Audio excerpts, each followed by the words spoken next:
présentation de ce numéro 39 d'Ecorel. Numéro 39 qui s'intitule « Le commun ou la relocalisation de la politique ». Quelle était l'idée de ce numéro? L'idée de ce numéro, c'était de partir de la conception qu'a habituellement l'éditeur, le lecteur habituel d'Ecorel de ce que sont les biens communs, à savoir un concept qui permet de dénoncer à la fois la privatisation et la marchandisation des ressources naturelles, mais aussi de certains biens et services publics. C'est une conception, on va dire, un petit peu de bon sens qu'a priori on peut avoir. Pour nous, le parti pris de ce numéro, et le parti pris que pourra exposer le coordinateur de ce numéro, Patrick Dieuliade, c'était de dire que, bien sûr, ce n'est pas que ça, le bien commun. On a lancé ce numéro dans un contexte d'hommage à Elinor Ostrom, qui est décédée le 12 juin 2012. Et il s'agissait pour nous d'aller plus loin et d'être en mesure de démontrer que le commun, c'était une dimension plus radicale, plus politique, qui pouvait s'exprimer à travers différents moyens, pas seulement dans le cadre d'un modèle économique alternatif, mais aussi dans la démocratie de tous les jours, dans les manières d'échanger ensemble, dans les modes de consensus, dans les mouvements, par exemple le mouvement des indignés. Et pour discuter de ces différentes dimensions, nous avons invité trois intervenantes qui sont les suivantes. D'abord Alice Leroy, qui est chargée de cours d'écologie urbaine à Paris 13, c'est ça, et qui est également ancienne coordinatrice du programme Main Verte à Paris. Voilà. Et qui a fait un article dans le numéro 39 consacré à l'échange et à la discussion entre la conception d'Elinor Ostrom et celle de Gareth Hardin.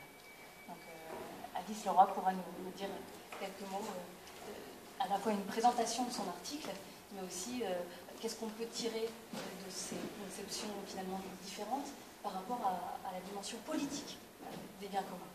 Une deuxième intervenante, Delia Fernandez, militante de la première heure du mouvement Démocratie réelle maintenant, et qui a consacré un article dans notre numéro sur le mouvement des indignés, qui va pouvoir nous démontrer comment est-ce que, au sein du mouvement des indignés, une forme de démocratie directe, la démocratie réelle, d'autres façons de s'organiser s'expriment et finalement créent là aussi du commun. Et enfin, troisième intervenante, Brigitte Jabourek, d'ATD Carmonde.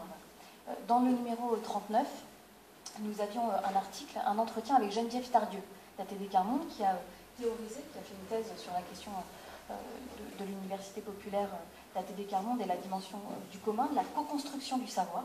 Et Brigitte Jabourek, qui est ici, d'animer actuellement l'université populaire, et elle nous présentera à la fois les travaux et la manière dont on peut co-construire justement ensemble du commun dans le cadre de cette université. Avant d'avoir le plaisir d'écouter nos trois intervenants, je vais passer la parole au coordinateur du dossier, Patrick Dieuliade. Merci Élise. Tu as déjà beaucoup dit.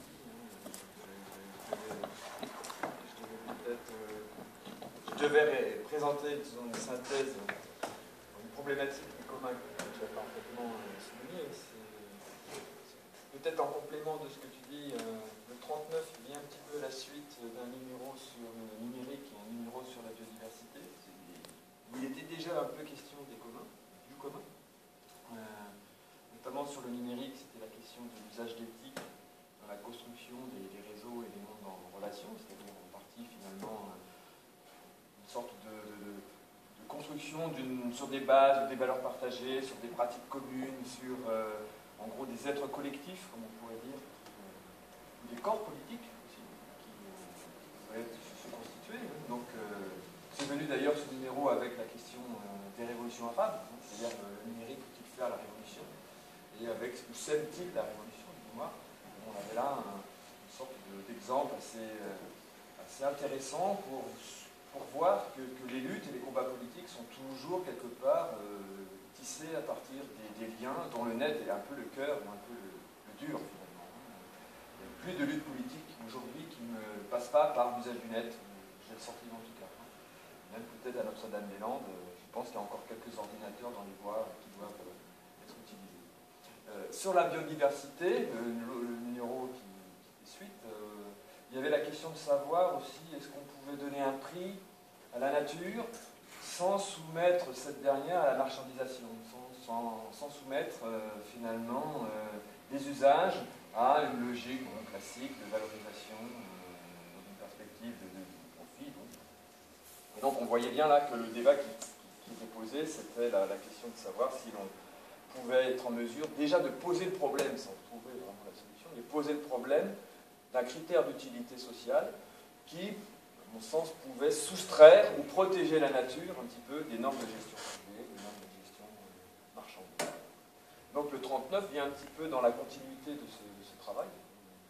Il reprend un petit peu à travers les thèses d'Omström, un petit peu aussi à travers les questions du peer-to-peer. On n'en parlera pas, je crois, ici, mais on peut le souligner. On s'est un petit peu interrogé sur ces aspects-là, mais comme tu le disais, un peu au-delà, c'est-à-dire en allant sur la perspective politique, c'est-à-dire quelle est une politique du commun, qu'est-ce qui est derrière une politique du commun. Et là j'aurais simplement, peut-être sur l'ensemble du numéro, j'aurais peut-être tendance à dire que le commun, c'est un espace public non étatique et non marchand. C'est un petit peu la leçon qu'on pourrait dire, c'est un peu la thèse qu'on pourrait souligner, le fait que cette idée du commun, c'est pas un lieu anticapitaliste, c'est pas un lieu anti-marché, c'est un lieu qui prend place, quelque part, dans un espace de relations, dans un ensemble, je dirais, pourquoi pas mixte, de pratiques ou de représentations. Pourquoi? Parce que si on regarde le marché c'est quoi? C'est un lieu d'échange anonyme, quelque part. Il y a un offreur, il y a un vendeur, il y a des rapports qui sont complètement, je dirais, objectivés dans les choses, comme dit Marx. Donc on ne voit pas beaucoup sur le marché, on ne voit plutôt que des intérêts privés gérés par la marchandise et la monnaie. Grosso modo, on peut dire comme ça. Le marché fonctionne à l'aveugle, c'est toujours des rapports anonymes, les transactions sont toujours des rapports monétaires ou marchands, il n'y a personne qui est désigné. Et quand ils sont désignés, c'est au contraire, c'est presque de l'illégalité, c'est le gré à gré, c'est souvent de l'informel, de l'illégal, on regarde ça dans les transactions aujourd'hui spéculatives, c'est tout l'inverse. Le marché a besoin d'anonymat, et la norme du marché, c'est l'anonymat. C'est ça qu'il faut bien comprendre. L'État, lui, c'est complètement différent, c'est une structure administrative et politique qui ne fonctionne pas sur l'intérêt privé par l'intermédiaire des choses, il fonctionne sur le principe de l'intérêt général. Donc, sur la question de l'intérêt général, il y a certainement cette idée que les individus sont placés dans un rapport d'égalité. Donc, c'est des rapports abstraits. On n'est pas dans des différences. Ce sont des individus dont la somme est considérée comme un et indivisible. C'est le peuple, si vous voulez. C'est un rapport au peuple, un rapport à la masse. Et on traite ces individualités, mais qui n'en sont pas, ces unités abstraites, en rapport à la loi, à la norme, et on les traite différemment. Et le commun, justement, c'est autre chose. C'est autre chose. C'est un espace public qui ne fonctionne pas sur l'intérêt privé, qui ne fonctionne pas sur l'intérêt général, il fonctionne sur le principe de la différence. C'est-à-dire qu'on est sur l'idée d'un lieu de rencontre des singularités. C'est-à-dire qu'il n'y a de commun qu'à partir du moment où les individus ou les ressources des individus sont des moyens pour les autres. Un moyen direct, des moyens pour l'action, un moyen pour l'échange, pour la reconnaissance, etc. Donc il y a quelque part dans le commun un espace spécifique qui est un tissu d'interaction, un vivre ensemble, comme dit dans l'ouvrage, un faire ensemble, qui fait qu'on est toujours dans une sorte de rapport direct, dans un rapport, je dirais, d'interaction, comme on dit. Et le problème politique, justement, c'est de gouverner, non pas les individus, mais de gouverner les interdépendances. C'est ça l'enjeu politique du commun, c'est comment gouverner les interdépendances sur une base démocratique, comment définir une politique du commun qui soit un petit peu, je dirais, source de gestion et de production des singularités. C'est-à-dire que chacun, dans le commun, apporte à l'autre, mais en retire aussi des moyens. Donc il y a quelque part cette problématique politique, je pense, qui soulève bien des problèmes, d'ailleurs, problématique des usages, usage de soi et usage des autres. C'est un peu ça l'idée qui est, à mon sens, posée politiquement dans le numéro. Je ne voudrais pas m'étendre là-dessus. J'ai des tas de choses à dire encore, mais c'est un petit peu ce que je retiens du numéro et ce qui me paraît important peut-être pour la suite, je ne sais pas. Voilà. Merci Patrick. Tu auras l'occasion de revenir largement sur ces différentes thématiques. Alice Roy, maintenant, je passe la parole. Eh bien, merci de m'avoir invité. Moi, je voulais un peu centrer mon intervention sur la question du récit.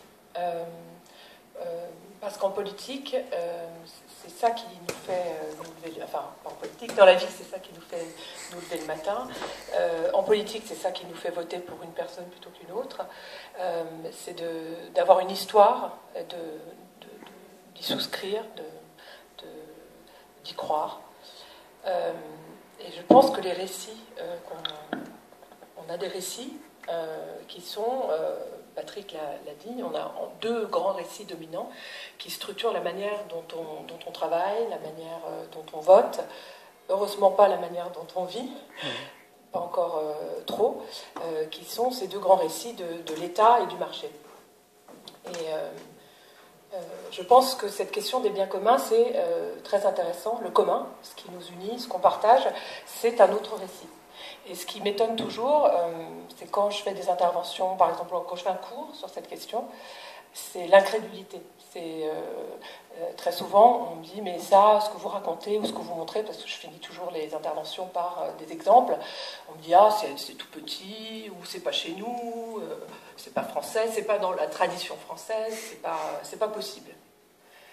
Et cette incrédulité, je pense que c'est ça qui est intéressant dans tout ce travail qui est fait par Ecoref, par d'autres revues, par des activistes comme les Indignés, comme des gens engagés comme ATD Quart-Monde, c'est de prouver qu'il y a un espace commun, il y a des biens communs, il y a des pratiques, il y a des choses qu'on partage encore, et que tout ne se régule pas par la main invisible du marché ou par la main visible de l'État. Alors, juste pour revenir quand même sur l'article dans Ecoref, l'article s'appelle Ostrom versus Hardin, un peu comme un match de boxe, parce que c'est un match, à mon avis, qui commence, en fait, parce que le chaos a été donné par Garrett Hardin en décembre 68, quand il a publié cet article dans la revue des États-Unis Science, article qui s'appelle « La tragédie des biens communs ». Alors qu'est-ce qu'il raconte? Parce que donc c'est une histoire de récit, c'est une parabole. Il raconte un champ, un pâturage qui est partagé par plusieurs bergers. Il explique que ce berger est voué à la surexploitation et à terme à la destruction, parce que chaque berger a intérêt à ajouter une tête de troupeau supplémentaire à son troupeau. Donc enfin, une tête de bétail, supplémentaire à son troupeau. Garrett Hardin, il est très préoccupé à ce moment-là, à la fin des années 60, on est très préoccupé par l'explosion démographique. Quelqu'un qui s'appelle Paul Ehrlich va publier un livre qui va avoir beaucoup de succès, qui va s'appeler la bombe P. Et P comme population, parce c'est la grande inquiétude. Avant l'adoption par la Chine de la politique de l'enfant unique, les démographes prédisent une catastrophe, donc l'explosion d'une bombe démographique.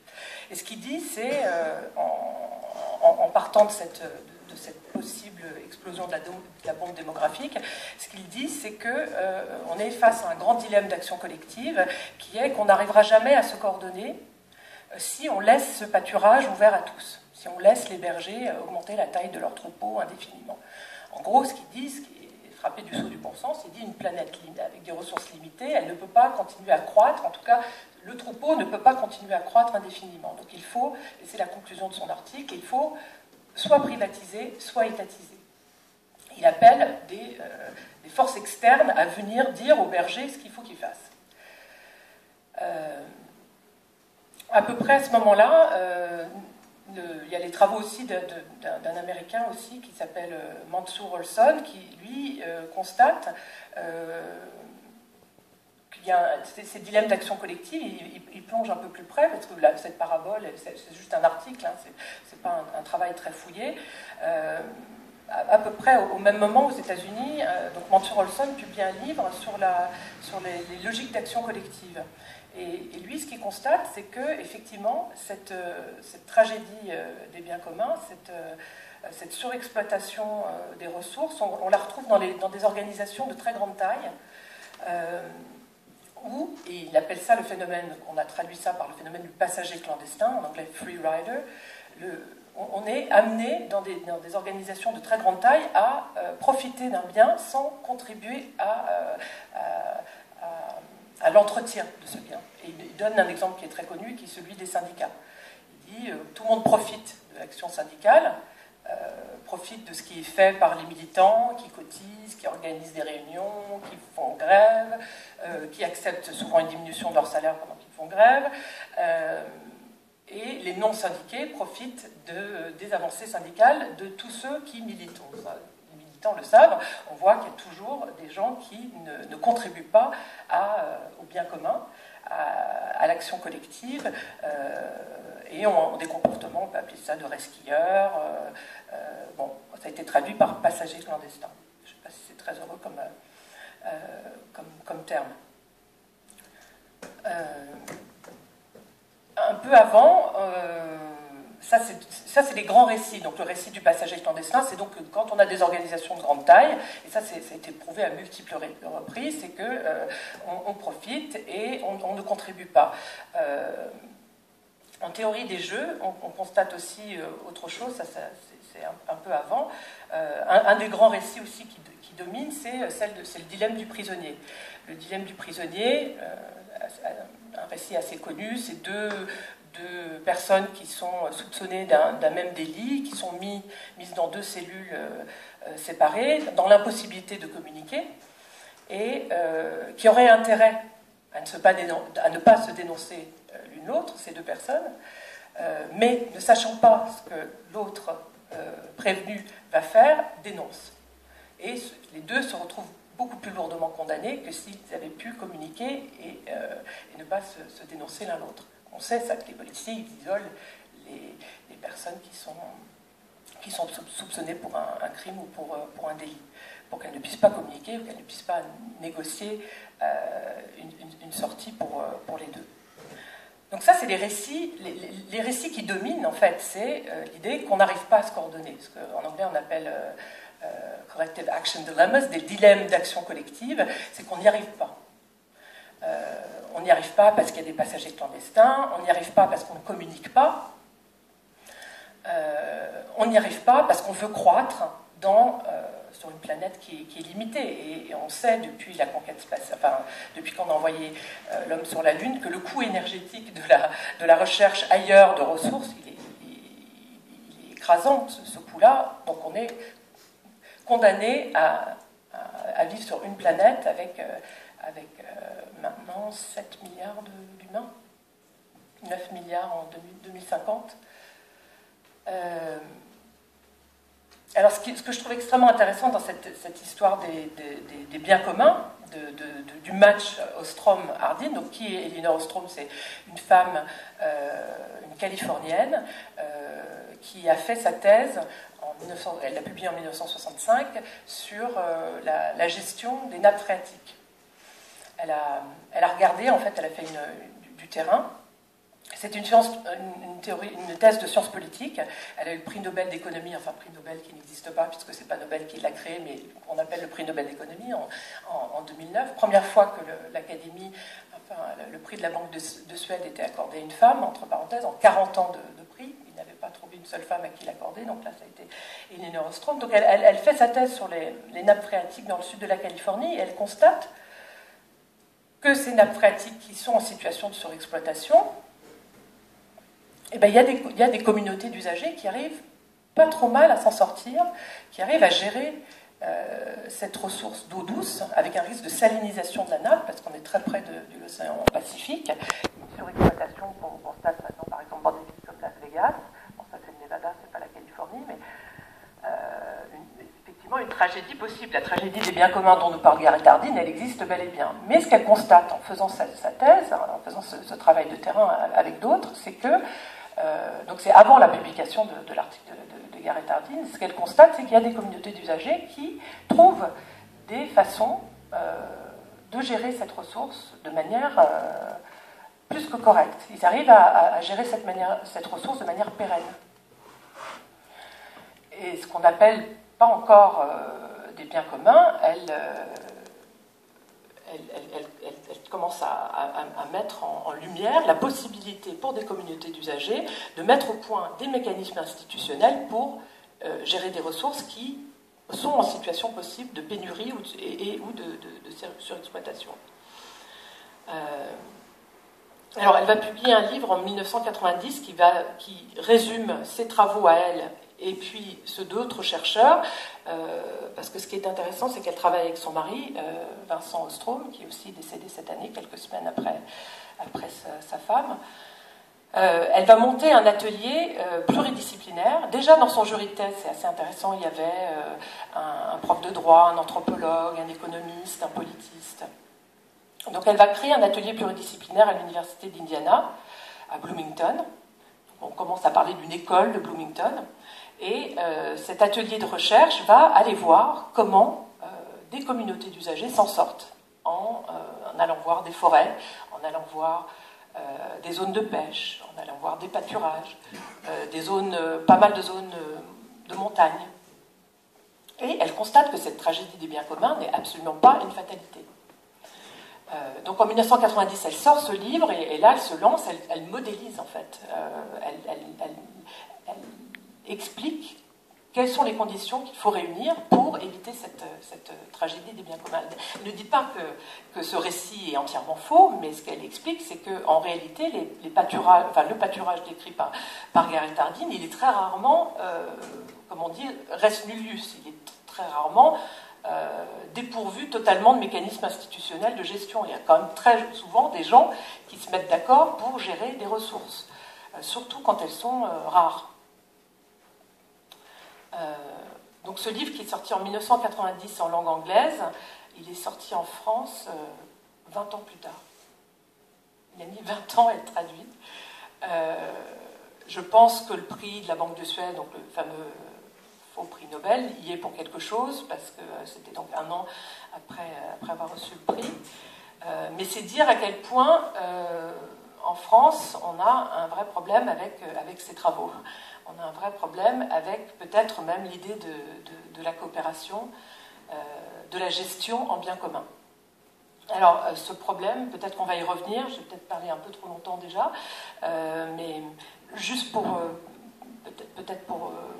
finir, je vais quand même introduire ce que moi je pense de ce problème, c'est qu'effectivement, en France, le récit, ce qui structure les politiques publiques, ça a été très longtemps quand même une vision très hiérarchisée de la gestion des ressources. L'idée quand même que l'État, plus qu'un régulateur, doit dicter la manière dont on doit accéder aux ressources. Cet État, il est très affaibli. Et du coup, l'autre récit, le récit de la privatisation, a gagné du terrain, le récit libéral ou néolibéral, et les traditions coopératives, elles se sont effilochées, elles sont quand même très fortes encore en France. C'est assez curieux, justement, parce que très souvent on me dit « Ah, mais c'est pas français, ça n'existe pas ». Obligé de constater que le système mutualiste est un système qui est très fort en France, tout le réseau associatif, tout le réseau coopératif, il ne date pas d'hier, même si effectivement il a été paternaliste, même si effectivement les coopératives agricoles par exemple ont sans doute été détournées d'un fonctionnement coopératif et sur le plan environnemental sont plutôt parfois des catastrophes. Mais on a cette tradition-là, mais on a un récit qui n'arrive pas à percer en France. Alors peut-être il n'arrive pas à percer parce que Ostrom, et je conclurai là-dessus, Elinor Ostrom n'utilise pas du tout le même langage que le langage que nous utilisons. J'étais très frappée quand j'ai eu la chance de pouvoir m'entretenir directement avec Elinor Ostrom. On s'est rendu avec mon mari, Cyril Leroy, nous l'avons filmé à Bloomington, donc j'espère un jour avoir le temps pour monter cette interview, parce que donc on a pu la filmer. une très longue interview. On a été très frappés par le fait qu'elle n'utilise jamais le mot capitalisme, elle n'utilise jamais le mot socialisme. C'est une vision très empirique qu'elle a modélisée. Elle travaille en laboratoire, ça c'est quand même très intéressant sur l'aspect pluridisciplinaire et l'ensemble des méthodes qu'elle mobilise, mais ça suscite, je pense, une gêne très forte. Donc elle fait du travail de laboratoire, du terrain et des méta-analyses. Donc elle travaille avec beaucoup d'équipes de recherche où ils essayent de renseigner les mêmes critères, ils essaient de déterminer les mêmes critères pour pouvoir comparer des ressources qui ne sont pas forcément comparables. Donc il y a ce malaise-là, je pense, qui est très fort, d'un langage qui est très différent, sachant qu'elle s'inscrit dans l'école néo-institutionnaliste, qui s'est plutôt fait connaître en France par une critique très féroce de l'État, et très féroce des services publics. Donc je pense que cette image est restée très fortement, elle est plus attachée à son mari Vincent Ostrom qu'à elle, Elinor Ostrom. Donc voilà, je pense que cette question du récit, de l'incrédulité, or on a des exemples en France assez nombreux de gestion coopérative qui existent depuis très longtemps avec de hauts et des bas, c'est pas une vision irénique, mais d'une pérennisation de ces ressources et de ces modes de gestion. Et il me semble que l'enjeu maintenant, c'est, maintenant que le match a commencé, il faut maintenant fourbir nos armes et, sachant que l'État est très amoindri, peut-être le paradoxe de la question des biens communs, c'est peut-être que cette réflexion sur les biens communs nous porte à vouloir un État présent, régulateur peut-être, expert, avec des formes d'impartialité, mais aussi qui aide ces systèmes coopératifs à prospérer, et un marché à remettre à sa place. Merci Alice. Face à ces deux récits, privatisation et étatisation, on voit bien que ce qui est au cœur, c'est bien la question des formes d'organisation, la question de la démocratie. Donc je vais passer la parole à Delia Fernandez sur un mouvement, le mouvement des indignés, qui lui innove en la matière, de manière à ce qu'elle puisse nous présenter un petit peu ce qu'elle a noté de profondément innovant dans le mouvement des indignés en termes démocratiques. Juste pour avoir, si jamais il y a des trous. Ce qui était innovant, c'était d'assumer, de se désinstitutionnaliser surtout. J'ai été à l'écoute de ce qui a été dit auparavant. Ce qui était innovant, c'était de pouvoir partir d'une indignation et de pouvoir construire quelque chose de nouveau et de pouvoir imaginer tous ensemble une autre façon de gouverner. Et c'était innovant parce que c'était la première fois que l'on osait imaginer une société gouvernée en démocratie directe. On n'osait pas jusqu'à maintenant, puisque il y a dans l'inconscient collectif, je pense, l'interdit pour le peuple, surtout de prendre des décisions et de prendre en main son avenir et de ne pas céder ça à d'autres personnes. Ça, c'était innovant. Ce qui était extraordinaire, le mouvement d'Indigné a commencé au printemps 2011 et ça a commencé en Espagne. Donc on a occupé les places et puis les places sont devenues naturellement des assemblées. Ce qui était incroyable. Enfin, moi, je n'y croyais pas, puisque nous aussi, même à Paris, en France, on a réagi aussi tout de suite, immédiatement. On a été occuper les places et créer des assemblées. Et ce qui était incroyable à l'époque, c'était de voir que plein d'autres personnes étaient comme nous, à penser la même chose. Alors que dans l'inconscient collectif, il est impossible pour le peuple d'être suffisamment mature pour pouvoir prendre des décisions à la place d'élus et de représentants, de dieux, d'autorités supérieures. Alors maintenant, le lien avec le... Bon, je suis militante dans plein d'autres projets. J'interviens dans plein d'autres projets, mais pour moi, ce qui était important quand Patrick m'a demandé de pouvoir intervenir sur le commun, c'était vraiment de mettre en avant cet aspect politique et démocratique, de montrer que on pouvait créer des projets qui étaient liés au commun. Et d'ailleurs, c'est dans l'air du temps, on n'a pas attendu les indignés pour le faire, hein. Ça a commencé, on sent très bien que c'est dans l'air du temps, qu'il y a dans chaque mairie, dans chaque ville, des initiatives qui partent un petit peu apparemment dans tous les sens, mais qui peuvent se revendiquer du commun. C'est les AMAP, tout ce qui est lié aux utopies concrètes, tout ce qui est lié aux contre-économiques, le transitionnalisme avec les villes transition, etc., etc. Donc on sent que c'est dans l'air du temps et que ça correspond à aussi une volonté de pouvoir transformer la société en créant directement du commun. C'est-à-dire que l'on passe du stade à des méthodes de lutte de classe, on passe à carrément de la construction collective et du commun pour pouvoir transformer la société. Et ça, c'est important. Et pour revenir sur les indignés, ce qui pour moi était important, c'est de dire que le commun ne peut pas avoir lieu s'il n'y a pas de décision commune. C'est-à-dire que dans toutes ces initiatives qui apparaissent un petit peu à plein d'endroits, on a oublié la décision collective. Et ça, c'est un peu dommage. Moi, je vois par exemple...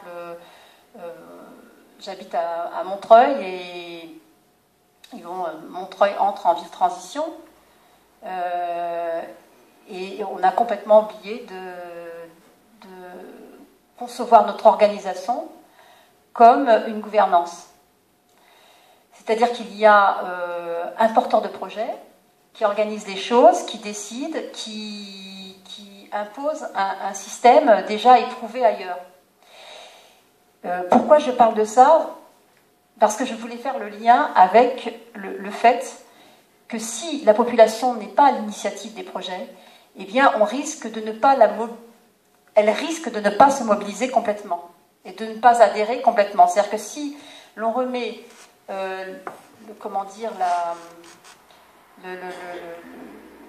si l'on remet uniquement à un porteur de projet la responsabilité d'un projet qui repose sur le commun, ça risque à un moment donné de ne pas fonctionner. Dans l'article, je parle par exemple des doléances et je dis combien c'est important aujourd'hui de partir de l'intérêt individuel pour aller jusqu'à l'intérêt commun. C'est-à-dire qu'on passe d'un principe de l'intérêt général à l'intérêt commun. C'est-à-dire que l'intérêt général reste un concept abstrait, que tout le monde peut... où une personne pourrait éventuellement intervenir pour l'intérêt général, alors que l'intérêt commun, il ne peut pas être exprimé de façon abstraite par des représentants ou par des personnes, il peut uniquement être élaboré et construit avec le commun, c'est-à-dire avec tous. Et avec le mouvement des indignés, c'était de ça que ça partait, c'est-à-dire que c'était l'intérêt commun, c'est-à-dire qu'on exprime une indignation, qu'on appelait une doléance, un mal-être, pour pouvoir élaborer et construire un projet qui va non seulement mettre en place une forme d'organisation commune de la société, mais aussi mettre en place progressivement un état de changement vers une autre société, et une société notamment démocratique, réellement démocratique, comme l'avait appelé le mouvement des indignés. Et donc, pour moi, c'était important de bien centrer le commun sur la décision commune, parce qu'on a tendance à l'oublier, et surtout en France. Donc le mouvement des indignés malheureusement, n'a pas eu autant de succès qu'en Espagne et que dans d'autres pays. Le mouvement auquel je participais, parce que je participe un peu moins en ce moment, qui s'appelle à Paris Démocratie réelle maintenant, mais qui peut s'appeler dans d'autres villes Occupy ou d'autres noms, n'a pas eu comment dire, l'élan et le développement qu'a pu connaître le mouvement espagnol, par exemple. Alors, j'aurais voulu, au moment où je répondais à l'interview, comment dire, il y a à peu près 9 mois, j'aurais voulu que ce mouvement prenne plus d'ampleur. Malheureusement, voilà. Aujourd'hui, il est vraiment extrêmement réduit sur Paris. Pourquoi ? Parce que, c'est une explication que je pourrais donner. C'est déjà l'institutionnalisation du contre-pouvoir qui est, comment dire, qui est expérimenté en France plus qu'ailleurs. C'est-à-dire qu'à un moment donné, la France a mis en place des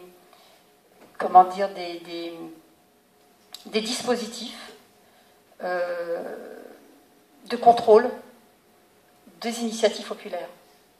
Alors ça commence à peu près, pour moi je l'analyse comme ça, hein, depuis le début des années 80, avec le contrôle par exemple des marches immigrées, des jeunes, de la marche des beurs. Enfin, c'était les beurs, après c'était ça l'institutionnalisation, c'est de nous avoir appelé les beurs. C'était une marche initiée par des jeunes de la seconde génération immigrée en France et qui a été progressivement transformée en SOS Racisme. Pour y avoir participé, d'un seul coup, la première marche ça allait, on était plus ou moins libre, la deuxième, la troisième, on est arrivé, on avait les petites mains, on nous a dit vous vous appelez SOS Racisme. Donc voilà, comment on a pu, à un moment donné, contrôler un mouvement des générations, des secondes générations immigrées, comment on a pu les contrôler, comment on a pu installer SOS Racisme au niveau de toutes les villes. Donc moi je pense que c'est à partir de là qu'on a commencé à institutionnaliser le contre-pouvoir en France. Puis progressivement, au fur et à mesure que des initiatives populaires se mettaient en place, le contrôle de l'État était là et il arrivait, et ça c'est vraiment spécifique à la France. Donc on a continué après avec la démocratie participative, on a essayé d'initier des volontés populaires de vouloir s'y réunir dans la population pour pouvoir essayer de participer à la vie politique. L'idée c'est de toujours, moi je prends toujours une comparaison, c'est à un moment l'État a peur de pouvoir être qu'on lui destitue son pouvoir de gouvernance et à un moment donné, pour pouvoir contrôler le mécontentement d'une population, va anticiper son mécontentement et va l'organiser. Ça c'est typique de la France, c'est ce que j'expliquais l'autre jour à des indignés espagnols qui eux réclament la démocratie participative en Espagne. Je leur ai dit attention, parce que c'est peut-être un détour qu'il faudrait peut-être éviter pour l'Espagne si vous avez envie encore de pouvoir vous réunir librement et de façon complètement autonome. Et ça, c'est important. Donc l'institutionnalisation du contre-pouvoir a été une des raisons pour lesquelles on n'a pas pu un peu se développer, puisqu'à chaque fois on contrôlait l'autonomie de la personne au sein du mouvement des indignés aussi, et ça s'est traduit de différentes façons, avec le mode associatif, les subventions, toutes ces choses-là qui pouvaient être proposées et qui ont pu à un moment donné créer, du conflit au sein du mouvement, avec puisqu'il faut rappeler que dans le mouvement des indignés à Paris, je ne vais pas parler de ce qui s'est passé en province, puisque je ne maîtriserai pas, a attiré énormément de personnes, a eu beaucoup de crédit, et a attiré le milieu associatif, mais aussi le milieu militant, a attiré aussi des personnes autonomes, mais que dans ce milieu s'est opposé toutes ces façons de faire, la façon de faire des militants aussi, qui étaient extrêmement,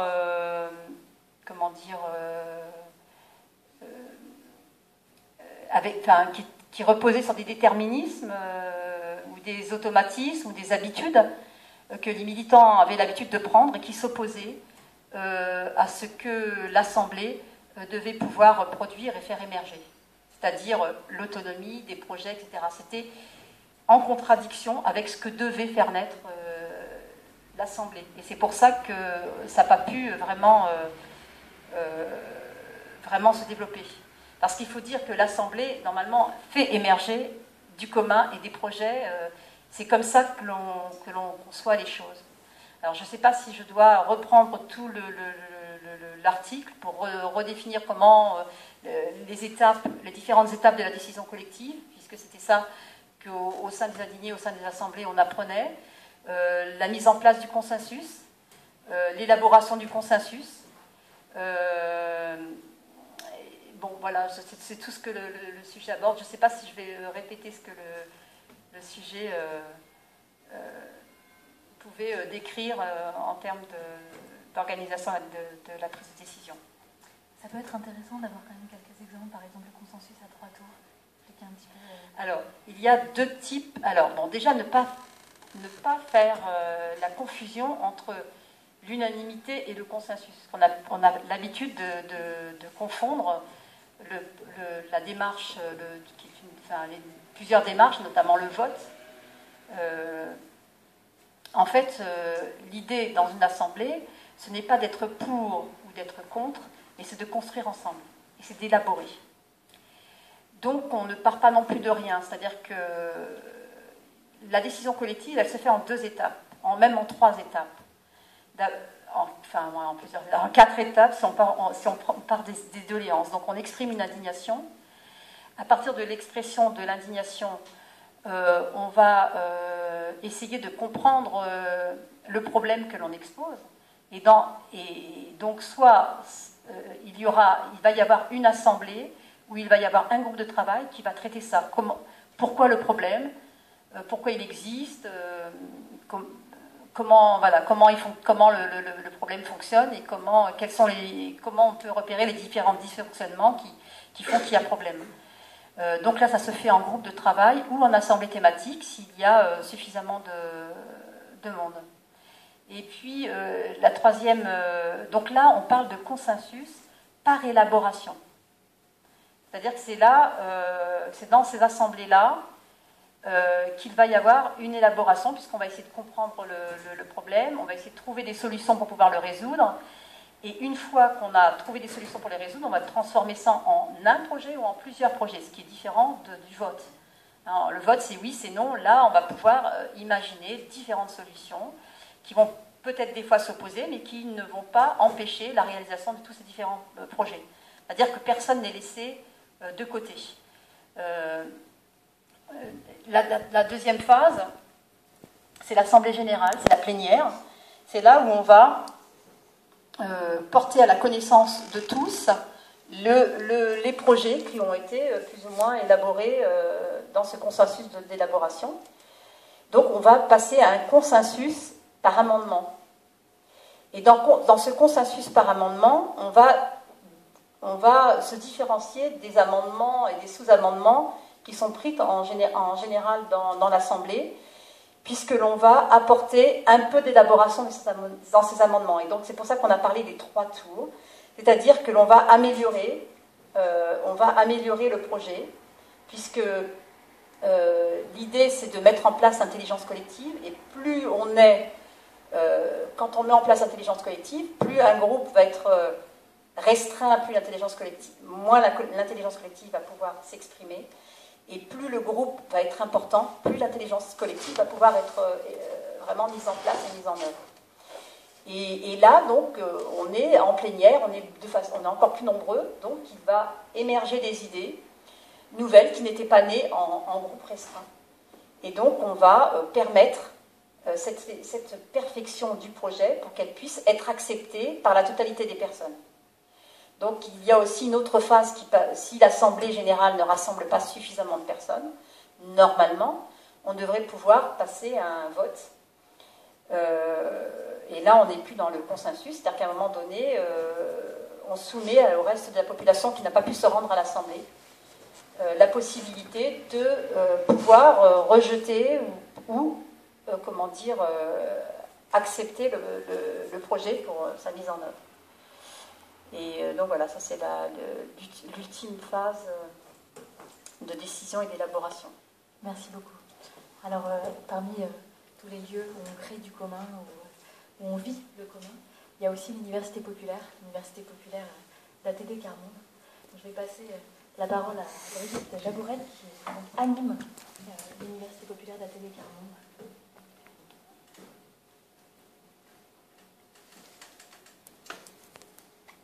Donc j'anime modestement celle d'Île-de-France, parce qu'il y en a 10 en France, j'anime pas les 10. Voilà, donc moi j'ai peu l'habitude de la réflexion sur le commun comme vous l'avez présenté ce soir. Donc je peux être parfois en décalage, mais il y a des choses dans lesquelles on se retrouve.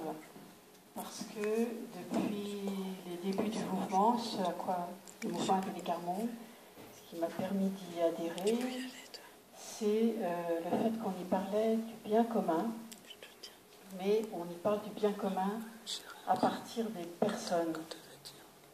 C'est-à-dire que pour nous, il y a une chose qui appartient au bien commun de l'humanité, c'est l'égale dignité des hommes. Et ça ne supporte pas une exception. Or, en fait, on sait qu'on vit aujourd'hui dans une société où certaines personnes, certains hommes, certaines femmes, certains enfants ne sont pas reconnus dans leur dignité humaine. Elles se trouvent exclues peut-être des biens essentiels, mais aussi exclues des droits fondamentaux qui devraient permettre cette reconnaissance de la dignité humaine. Pour vivre en Île-de-France, vous savez bien que le droit au logement n'est pas reconnu pour tous et que beaucoup de personnes et de familles ne sont pas logées, mais parfois simplement hébergées et parfois simplement restées à la rue. Le droit au travail n'est pas non plus un droit auquel tout le monde peut accéder, même quand il est dans la pleine force de l'âge. Le droit aux soins, même si on a amélioré les dispositifs avec la CMU, il y a encore des personnes qui en restent exclues parce qu'il y a des médecins qui n'acceptent pas les gens à la CMU. Il y a trop de complications administratives derrière pour se faire payer. Voilà, on pourrait prendre tous les droits fondamentaux les uns après les autres, et aujourd'hui, il y a toujours une population qui en est exclue, et qui donc ne vit pas comme tout le monde, mais vit des dons des autres, vit des distributions des autres, des distributions de tous ordres, les distributions alimentaires, les distributions d'hébergement, les distributions d'habillement, et donc qui ont une vie qui est dans la dépendance des autres. Et lorsqu'on vit dans la dépendance des autres, sa propre pensée devient dépendante. On n'est plus on n'a pas son propre regard sur sa propre vie, mais on intériorise le regard des autres sur sa propre vie. On se bâtit à travers son expérience de vie. Et que dans son fort intérieur, il pense sa vie. Même parfois, on est étonné que les gens méditent leur vie très profondément.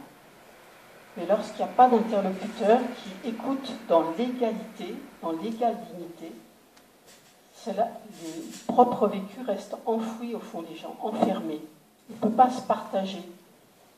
Ainsi, ces personnes-là ne peuvent pas contribuer au bien commun puisqu'elles ne partagent pas leur propre expérience. Par exemple, Martine nous dit qu'elle ne peut pas contribuer à la justice puisqu'elle ne sait pas mettre des mots sur l'injustice. Son savoir de l'injustice est complètement ignoré et donc inutilisé pour bâtir la justice. Et dans l'Université populaire Carmonde, donc une des actions du mouvement ATD Carmonde, ce n'est pas la seule, mais c'est de celle-là que je voulais vous parler, c'est ça que l'on veut développer, permettre aux très pauvres de pouvoir contribuer à une pensée commune, à partir d'une intelligence commune, comme on disait tout à l'heure, à partir de leur propre expérience de vie. Donc Donc l'Université populaire Carmonde, c'est avant tout un lieu de rassemblement où se rassemblent des personnes qui ont une expérience de la grande pauvreté ou de la grande exclusion, d'une grande précarité, mettez les mots que vous voulez, mais qui se trouvent exclus de notre monde à cause de leur situation de vie. Ce n'est pas un groupe de parole, donc ils ne se rassemblent pas qu'entre eux. Il y a aussi d'autres citoyens qui se rassemblent avec eux, qui n'ont pas l'expérience de la pauvreté, mais qui ont une conviction, c'est que la misère n'est pas fatale et que les hommes peuvent y contribuer. C'est l'œuvre des hommes et les hommes peuvent y remédier. Et donc l'Université populaire, c'est ce lieu de rassemblement de citoyens différents, certains ayant vécu la pauvreté et d'autres pas, qui ensemble créent un espace où se construit un savoir que l'on dit émancipatoire. Donc selon le concept de Geneviève Tardieu, donc vous retrouvez la thèse dans la revue 39, c'est-à-dire un savoir qui émancipe les hommes de leur situation de grande précarité, mais qui émancipe aussi la société de cette réalité de la misère. Alors, je ne sais pas, les universités populaires Carmonde prennent des formes différentes selon les personnes qui les animent, selon les régions dans lesquelles elles sont, mais on a des fondements et des repères communs, et c'est plutôt à partir de ces fondements et de ces repères que je voudrais vous parler.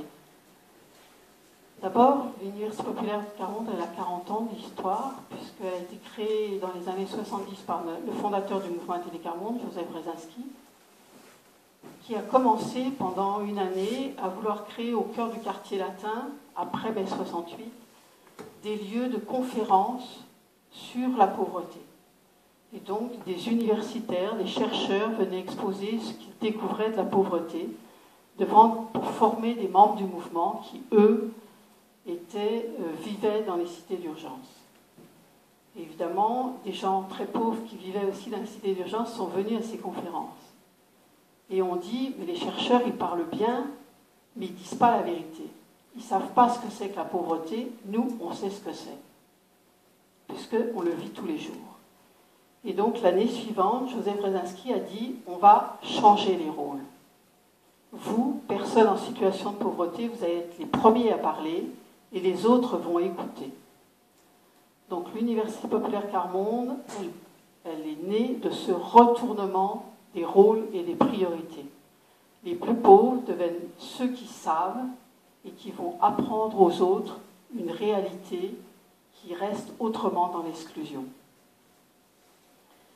Et donc ça, c'est notre fondement toujours depuis 40 ans, c'est que l'expérience des gens en situation de pauvreté, elle est première. Elle peut être questionnée, mais elle ne peut pas être balayée. Elle est forcément au cœur de la réflexion.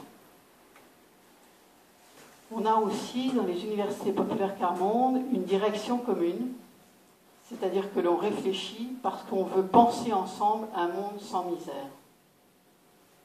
Ça ne nous empêche pas d'aborder tous les sujets possibles et inimaginables qui sont aussi dans ce que vous parlez, ce que vous dialoguez, ce que vous pensez. On parle de l'école, on parle du droit de vote, on parle de la politique, on parle de l'amitié, de la fraternité, de l'écologie, de la vieillesse, du travail, de l'inégalité homme-femme, de comment on parle à nos enfants de la sexualité, etc. Tous les sujets possibles, mais dans le but de créer ensemble un monde sans misère. C'est-à-dire que la référence reste toujours ça. En quoi ce que l'on dit n'exclut personne. En quoi ce que l'on dit bâtit un commun dans lequel chaque homme est présent.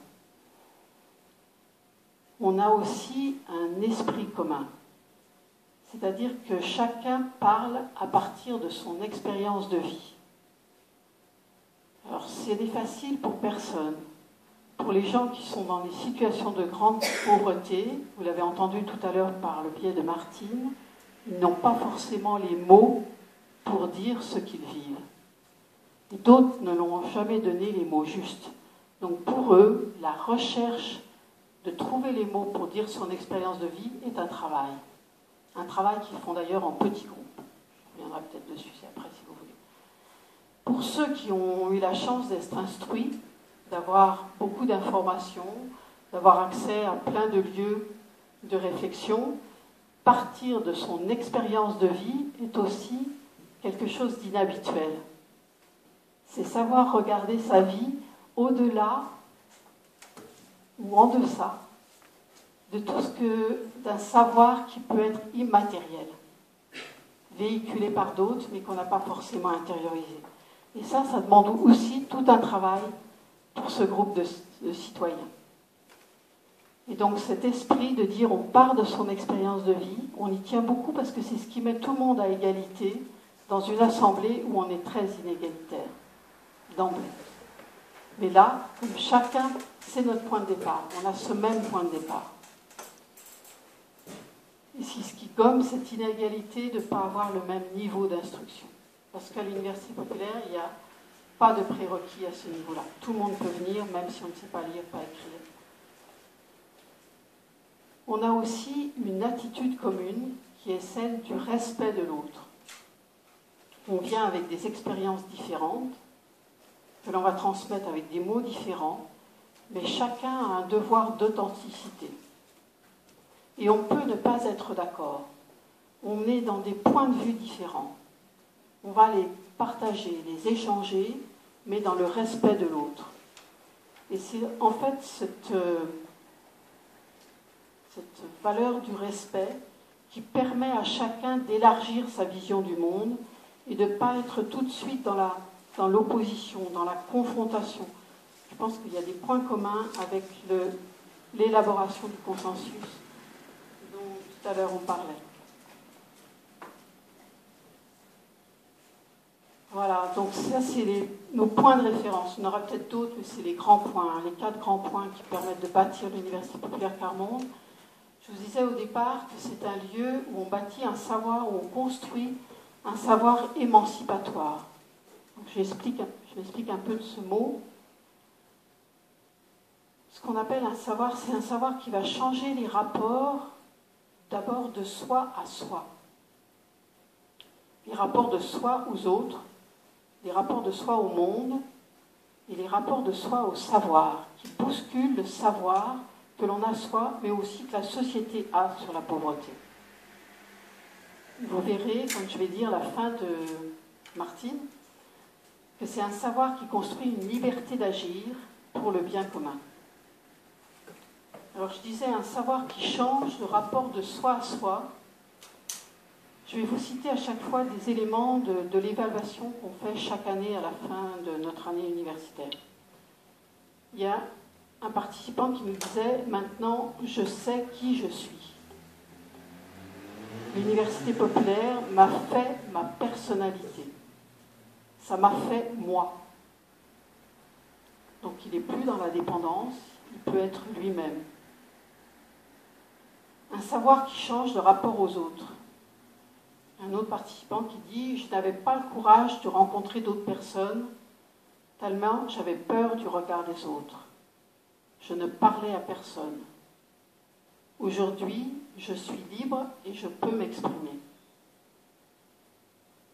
Un autre qui disait, et cela, alors on l'a entendu, mais maintes et maintes fois, « Je me croyais tout seul dans ma situation, et en venant à l'université populaire, j'ai vu qu'il y avait plus pauvre que moi, plus malheureux que moi. » Et souvent après, il y a un processus de libération. Se découvrir un commun comme ça de situation pour les gens qui vivent exclus, c'est fondamental. C'est fondamental pour arriver à se bâtir soi-même et se bâtir avec les autres. C'est ce savoir-là qui permet de sortir de l'isolement et de l'exclusion. Il y a quelqu'un d'autre qui avait dit « Avant, nous trouvions que les gens qui avaient de l'argent étaient infréquentables. Ce qui nous a surpris, c'est que les gens qui n'ont pas connu la misère arrivent à nous comprendre. » Il y a le même type de changement de rapport aux autres chez les personnes qui n'ont pas vécu la pauvreté. Il y a quelqu'un qui était ingénieur, qui dit « J'étais habitué dans ma profession à trouver des solutions aux difficultés qui se présentaient. En écoutant les personnes en situation de précarité, je me disais « Il n'a qu'à faire ça, bien il fait ça. » Mais au fur et à mesure qu'elle parlait, toutes mes solutions tombaient les unes après les autres. Je voyais qu'elles n'étaient pas adaptées à leur situation. Ces personnes avaient un savoir que je n'avais pas. » découvrir que les pauvres ont un savoir, c'est un changement dans le rapport aux autres, à l'autre. Mais aussi, il y a production d'un savoir qui change son rapport au monde. Quelqu'un disait, on n'a pas l'habitude de regarder autour de nous. Il faut vraiment qu'on réfléchisse, il faut qu'on nous pose la question. À un moment donné, on ne voit même plus qu'il y a du monde autour de nous. Donc à l'université populaire, on découvre qu'il y a du monde autour de nous. Je n'admets plus qu'il y ait des gens qui soient à la rue, sans eau, sans électricité, dans les logements insalubres. Je ne le supporte plus. Voilà, c'est le début d'une indignation. Ce sont des gens, ceux qui n'ont pas connu la pauvreté, qui ignorent la misère, mais ils comprennent ce que nous on dit. Sachant qu'on donne des témoignages véritables de notre vie, ils peuvent comprendre. Voilà, donc avec l'Université populaire, c'est le début de... On vit un monde où d'autres peuvent nous comprendre. Le monde prend forme et il n'est pas simplement hostile. Il y a des possibilités de se faire comprendre. Il y a des possibilités que d'autres viennent vous rejoindre. C'est le changement du rapport au monde. Alors bien sûr, il y a un changement du rapport au savoir, je dirais de façon élémentaire, parce que c'est un lieu où il y a des apprentissages, comme l'apprentissage à l'expression personnelle, l'apprentissage au dialogue, l'apprentissage au dépassement de ses émotions pour arriver jusqu'à une pensée. C'est aussi des apprentissages tout bêtes, apprendre à parler dans un micro, retrouver l'usage de la lecture, de l'écriture. Et il y avait quelqu'un qui disait « J'apprenais, mais quand on ne sait pas qu'apprendre permet de fortifier sa personnalité, on ne le fait pas. » Ça m'a donné le goût du débat. J'ai appris à écouter et à penser, à ne pas baisser le regard quand on me parlait. J'ai pris plaisir à écouter. Je savais que c'était bénéfique pour moi. Ça change le rapport au savoir aussi parce qu'il y a tout d'un coup une conscience qu'on détient soi-même un savoir qui émerge. Et que ce savoir que l'on détient, il est utile à une construction sociale, à la construction d'une société plus juste. Il y a quelqu'un qui disait, c'est notre savoir, notre vécu en fin de compte qui devient richesse. À ce moment-là, parce qu'il est reconnu. Alors un savoir qui conduit à la liberté d'agir, non seulement pour son propre bien, mais pour le bien commun. Et là, je vais reprendre les propos de Martine.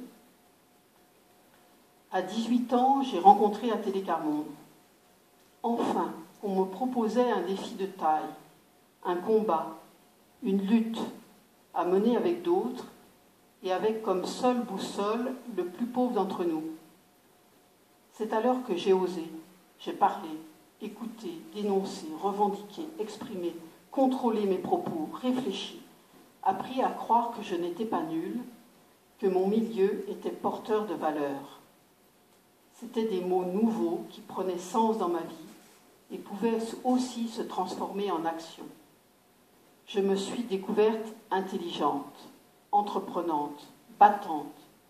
J'ai découvert cette notion de milieu, mon milieu, et j'ai compris combien il était important de ne pas profiter seul de mes découvertes.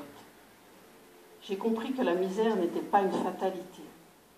J'ai appris à mettre des mots sur tout cela. J'ai senti que nous étions des hommes, des femmes debout, que nous avions du courage, une expérience, une endurance, une résistance, une intelligence, un savoir, du bon sens, une espérance. Tous ces mots que jusque-là je ne m'autorisais pas à m'approprier. Et c'est là que j'ai trouvé le pouvoir de vivre, ce que j'avais mis si longtemps à gagner, le pouvoir de vivre la liberté, ma liberté. La liberté de ne plus dépendre du bon vouloir de l'autre. La liberté de dire et d'être qui je suis vraiment, la liberté d'être fière de mon histoire, de milieu, la liberté de faire des choix, la liberté d'oser. Cette liberté, c'est liberté que l'on supprime, que l'on nie trop souvent, à ceux que l'on considère moins que soi-même. Aujourd'hui, je veux de cette liberté pour chacun des miens, où qu'il soit, et cela nous concerne tous. Voilà, un savoir qui permet la liberté et le pouvoir d'agir, non seulement pour son propre bien, mais pour le bien de tous. Donc derrière, vous aviez des images de différentes universités populaires. Alors celle-ci a lieu dans un lieu que vous connaissez peut-être, hein, c'est la mairie de Paris. Voilà, donc c'est une université populaire qui a lieu en public. Donc si les publics est au balcon, et nous on tient notre université populaire ensemble. Alors c'est sûr que dans un lieu comme ça, on est un peu plus formel. Les groupes ont vraiment préparé et prennent la parole en délégation. Il y a à chaque fois un invité qui est concerné par le sujet. Là, il y a une autre ambiance. On est chez nous, on est par petits groupes et on travaille sur le sujet pour arriver à partager une intelligence collective, à un consensus parfois.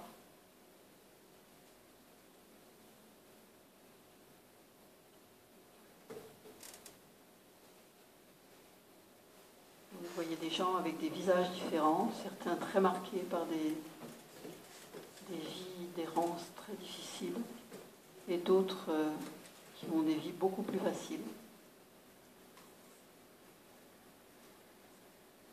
Voilà, et quand on prépare par groupe qu'on appelle groupe de pairs, c'est-à-dire que les personnes qui connaissent la pauvreté sont dans des groupes entre eux, celles qui ne connaissent pas la pauvreté dans des groupes entre eux.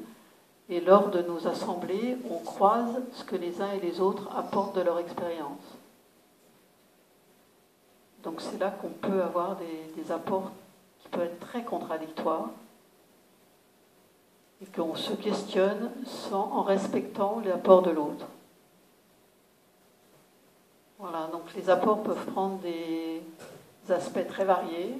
Là, on est dans la création de symboles.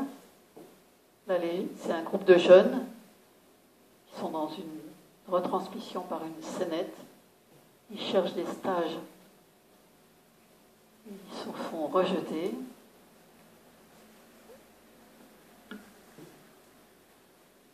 Voilà, le sujet était la confiance en soi.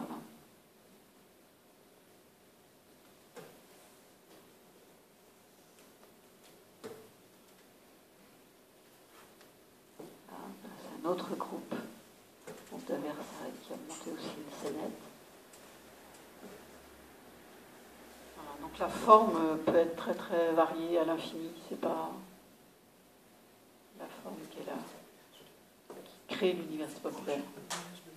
Voilà, ça c'est un peu l'agenda de l'année 2012, le début de l'année. Voilà, donc c'est pas un lieu où on élabore des politiques, on ne va pas jusqu'à la décision, mais c'est un lieu où on réfléchit ensemble en vue d'une élaboration de la politique. Pour nous, le réfléchir ensemble fait partie du bien commun, à condition qu'aucun homme n'en soit exclu. Merci Brigitte. On a retrouvé quand même un point commun à ces différentes interventions, qu'il s'agisse du commun comme alternative aux deux récits État-marché, qu'il s'agisse du commun comme processus d'élaboration démocratique alternatif, qu'il s'agit là du commun comme mise en commun des mots, mise en commun d'expériences vécues individuelles. À chaque fois, on est dans une même logique de renversement de la hiérarchie des normes. C'est quelque chose. Pour conclure, la parole à Patrick. Je ne sais pas s'il faut. Moi, c'est. Oui, si tu veux. Qu'est-ce que je peux dire Une remarque, c'est que la deuxième partie, c'était la relocalisation du politique. C'est ça qui était intéressant d'articuler. Ce n'était pas le commun abstrait où on irait dans une sorte de communisme, où on aurait cette vision très théorique ou abstraite des représentations du commun. Non, on est dans un schéma où la relocalisation d'une politique nous ramène aussi à comprendre les lieux où ça se passe, comment ça se fabrique et quelles sont un petit peu les modalités je dirais, de construction, de co-construction, de pratiques, d'échanges, etc. Et je pense que c'est un vrai sujet parce que commun n'est pas à inventer, mais il est à cultiver et à consolider. C'est un peu ça l'idée. Le commun, on a l'impression qu'on le découvre dans le mot, mais la vie commune, la vie partagée, etc., existe depuis belle lurette. Il y a des récits qui existent depuis bien longtemps. Là, le problème qui est posé, je pense, c'est vraiment le problème du lieu. Et quand on parle du lieu d'expression du commun, on parle des ressources et on parle aussi de gouvernance. Et que le problème de savoir quel type de gouvernance, quel type d'organisation politique donne place au commun et comment on y prend place, c'est une vraie question politique. On peut imaginer que ça risque d'être un peu un vrai problème à venir, je pense, surtout dans les configurations actuelles où on voit l'État qui, bien évidemment, sature l'espace public de normes, le marché, les technologies également saturent les espaces d'échange et des espaces libres, la liberté de normes, et bien la question de la liberté est posée. Quoi. Elle est posée, et je pense que si je veux terminer sur une note, c'est que la gauche ne devrait pas poser la question de l'égalité, elle devrait poser la question de la liberté d'abord. Et que c'est sur cette base-là qu'on reprendrait, à mon avis, un jeu beaucoup plus ouvert, démocratique, avec un projet de société. Je pense que le commun peut y participer en cette terme. Merci beaucoup, Patrick. Est-ce qu'il y a des interventions parmi vous? Est-ce que vous souhaitez peut-être revenir sur ce que nous ont proposé nos intervenants? Alice, je t'en prie. Quelque chose de rapide, mais sur l'histoire du récit, c'est que bon, moi je suis militante écologiste et le récit qui a beaucoup dominé l'activisme écolo, ça a été le développement durable. Et dans le développement durable, il y a cette idée justement de à quel endroit il faut lutter. Et moi j'ai l'impression qu'effectivement aussi stratégiquement cette histoire du commun, du local, est stratégiquement intéressant parce que quand même ce qui se pose, et c'est la question de la liberté, il y a des appels répétés pour la gouvernance mondiale. Et en dehors du fait que cette gouvernance mondiale est totalement inopérante, on n'a pas d'exemple de gouvernance mondiale. Il y a un seul exemple, c'est la couche d'ozone. Il y a le protocole de Montréal qui a été un domaine où on a réussi à sortir du dilemme d'action collective des États-nations. Ils ont réussi à se mettre au courant parce qu'ils ont trouvé puis plusieurs produits de substitution au gaz qui détruisait la couche d'ozone. Mais sinon, on n'a pas d'exemple. C'est-à-dire qu'on a systématiquement, à chaque fois qu'on a des conférences internationales, on n'y arrive pas, c'est l'horreur. Et ce que je trouve intéressant dans les indignés, chez ATD Quart Monde, chez les gens qui sont dans les AMAP, dans Terre de Liens, c'est des centaines maintenant de mouvements à l'échelle mondiale, c'est un peu partout dans le monde, c'est qu'eux, ils ont fait leur deuil de cette gouvernance mondiale. Ils n'attendent plus que ceux qui sont au-dessus fassent quelque chose pour eux, ils se mettent en mouvement. Alors moi j'ai l'impression que un des enjeux maintenant du local, c'est d'assumer cette force politique. Quand tu parles de désinstitutionnaliser, c'est vrai, en tout cas c'est peut-être de se débarrasser de ces institutions qui ne nous font pas du bien, mais quand même d'en forger d'autres façons de faire en tout cas. Alors est-ce que ça doit prendre le terme institut? Enfin, c'est des modes d'organisation quoi. Et parce que tu parles de désinstitutionnaliser et en même temps tu nous racontes un truc qui est une usine à gaz mais que je trouve belle. Hein. C'est une belle le consensus en 3 temps. Enfin, mais ça suppose de beaucoup se former et de prendre conscience en fait qu'on porte un pouvoir. Ce que tu viens, c'est Brigitte ton prénom, c'est les uns et les autres, pauvres. Femmes, enfants, j'ai envie de dire aussi,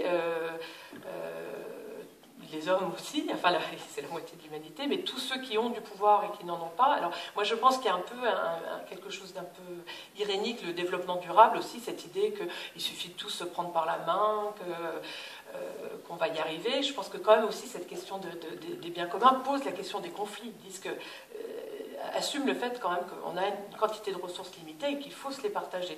Et ce que je trouve extrêmement intéressant de la pensée des biens communs, parce qu'il y a une relocalisation de certaines pensées. Ceux qui se préparent à la catastrophe écologique, les preppers, comme on les appelle, ils s'y préparent localement et pas du tout dans une envie de démocratie. Ils se préparent en s'armant, en stockant des ressources. il y a aussi cette écologie du sanctuaire qu'on voit émerger, et j'ai l'impression quand même que stratégiquement, on aurait intérêt à s'allier en fait, entre ceux qui effectivement postulent l'égale dignité des êtres humains, l'égalité des consciences, enfin, comment dire Rancière, c'est l'égalité des... zut, j'ai oublié.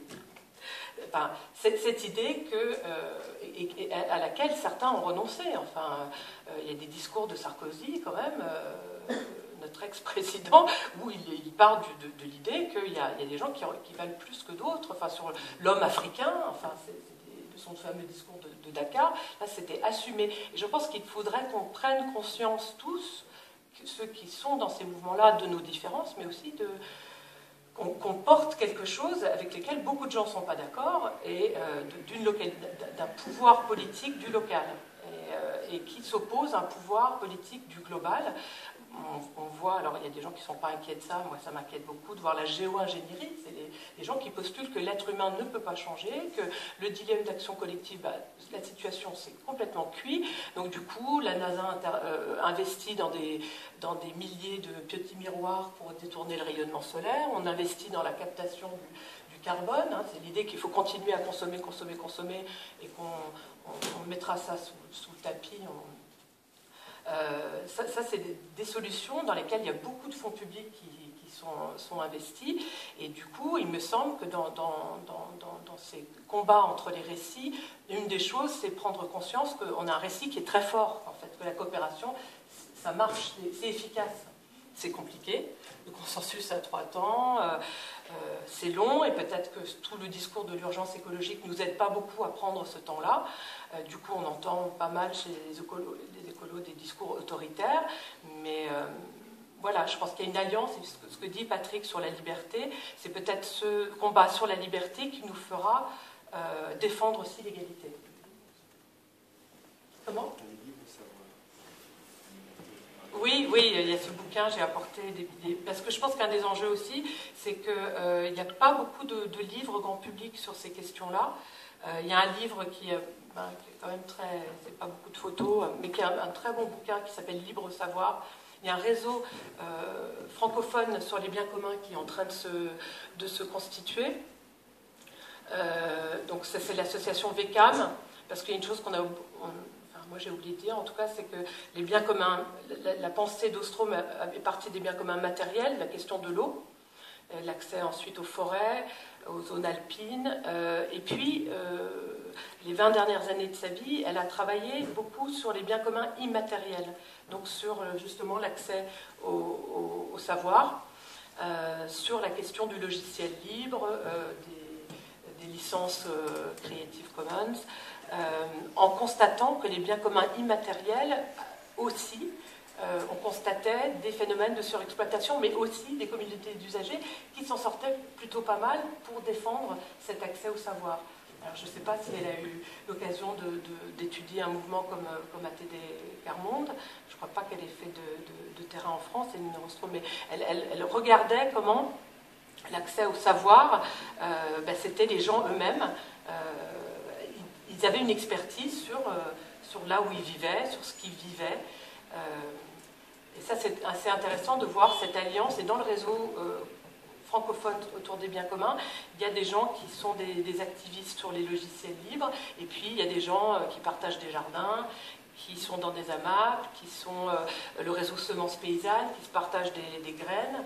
Parce qu'on n'a peut-être pas donné beaucoup d'exemples concrets. Il n'y avait pas les indignés, je crois, mais ce serait quand même nécessaire que les indignés soient sollicités. Donc c'est émergent. Et je pense que ce qui serait intéressant, là, c'est un livre qui est sorti en Amérique du Nord sur les biens communs et qui s'appelle « Tout ce que nous partageons ». Parce qu'on n'a pas beaucoup parlé de la définition des biens communs. Il y a plein de définitions différentes et ça ouvre une sorte de boîte de Pandore. Mais ce que je trouve intéressant avec un livre comme ça, c'est qu'il se débarrasse des définitions faites par les économistes orthodoxes, des biens rivaux non exclusifs, et en gros disent que ce qui fait le bien commun, commun, c'est ce qu'on partage. C'est les usagers qui portent. Il n'y a pas de ressources sans personne pour faire fructifier, pour les identifier, pour les gérer, pour les partager, pour les négocier. Et du coup, moi, ce qui m'intéresserait beaucoup, ce serait de faire connaître ce réseau, que les uns et les autres, on puisse y participer. Il y a des ressources sur Internet, il y a des rencontres en vrai. Enfin, il y a eu une rencontre fin septembre, mais je crois que c'est appelé à se répéter ces rencontres. Et j'espère que dans ce récit, on va se muscler un peu ensemble. Lélia, est-ce que tu souhaitais dire un mot? Non, ça allait. Je préfère alors, on laisse la parole.